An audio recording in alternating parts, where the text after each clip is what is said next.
Ada sesuatu yang aneh. Dunia hiburan biasanya tidak pernah diam saat bintangnya tiada. Tapi kali ini, justru seolah seluruh negeri diperintahkan untuk diam 1000 bahasa. Dan di balik keheningan itu, tersimpan aroma ketakutan yang sulit dijelaskan. Beberapa jam setelah kabar kematian Alan muncul, seluruh sistem media di China seakan bergerak dengan satu komando. Tayangan berita dihentikan mendadak, komentar publik dihapus massal, dan bahkan akun-akun fanbase yang mencoba menulis belasungkawa langsung diblokir tanpa penjelasan. Ini bukan hal biasa, bukan sekadar bentuk penghormatan, tapi lebih mirip sebuah upaya sistematis untuk menghapus jejak.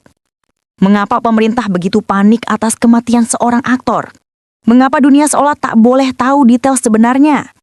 Rasa penasaran berubah menjadi ketakutan. Banyak warganet yang mencoba membahasnya diam-diam di forum luar negeri, menggunakan bahasa kodel agar tidak terdeteksi algoritma sensor. Ada yang menulis di Reddit, ada yang bersembunyi di Discord, hanya untuk bertanya, apa yang disembunyikan mereka? Sementara itu, media luar negeri mulai mencium bau kejanggalan.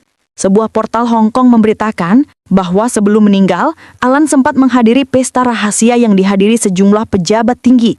Namun berita itu tak bertahan lama. Halamannya langsung diblokir oleh otoritas. Pemerintah menyebut kasus ini sebagai kecelakaan tragis akibat alkohol. Tapi anehnya, belum 12 jam setelah ditemukan, hasil penyelidikan sudah ditutup. Tidak ada laporan lengkap, tidak ada hasil forensik yang diumumkan. Semua terasa tergesa-gesa, seolah ada tangan besar yang berusaha menutup cerita sebelum publik sempat memahami bab pertamanya. Beberapa hari kemudian, desas-desus mulai bermunculan. Tidak lagi hanya di internet, tapi juga dibicarakan di antara jurnalis asing, diplomat, dan kalangan akademisi. Mereka menduga bahwa kematian Alan bukan kebetulan. Ada aroma politik yang menyelimuti, aroma yang tajam dan menyengat, seperti asap dari bara konflik di dalam lingkaran kekuasaan.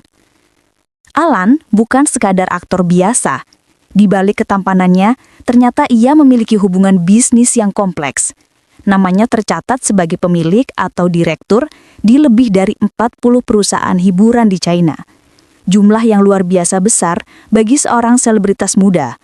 Namun ketika ditelusuri, sebagian besar perusahaan itu tidak pernah aktif beroperasi.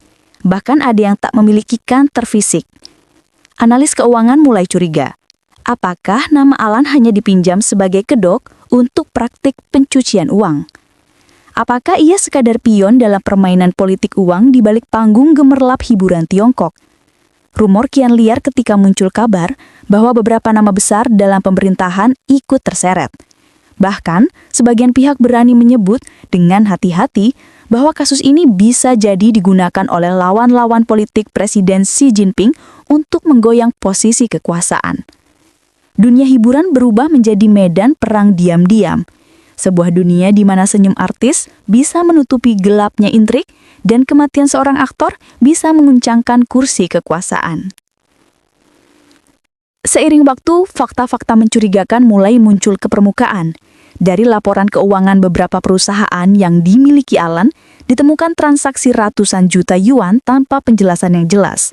Dana itu berputar cepat, keluar masuk lewat nama-nama perusahaan hiburan yang hanya ada di atas kertas. Banyak pihak meyakini bahwa uang itu berasal dari kalangan pejabat yang ingin mencuci dana hasil korupsi melalui industri hiburan. Alan mungkin tidak tahu peran sebenarnya dalam permainan besar ini. Ia hanya artis yang ingin sukses, ingin berkarir, ingin membuat ibunya bangga. Tapi di dunia yang dikuasai uang dan pengaruh, ketulusan bisa menjadi senjata yang mematikan bagi pemiliknya. Mungkin Alan mulai sadar akan sesuatu. Mungkin ia menemukan bukti atau seseorang memberitahunya tentang perannya sebagai boneka. Dan ketika kebenaran mulai ia pahami, hidupnya justru menjadi ancaman bagi orang-orang yang berkuasa.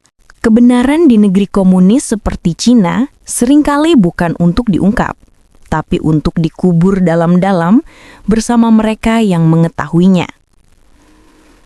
Dan Alan, dengan segala kepolosannya, mungkin telah menyentuh sesuatu yang seharusnya tidak ia sentuh. Semua rumor mengarah ke satu malam. Malam sebelum Alan ditemukan tewas. Malam itu, ia menghadiri sebuah pesta di penthouse elit Beijing.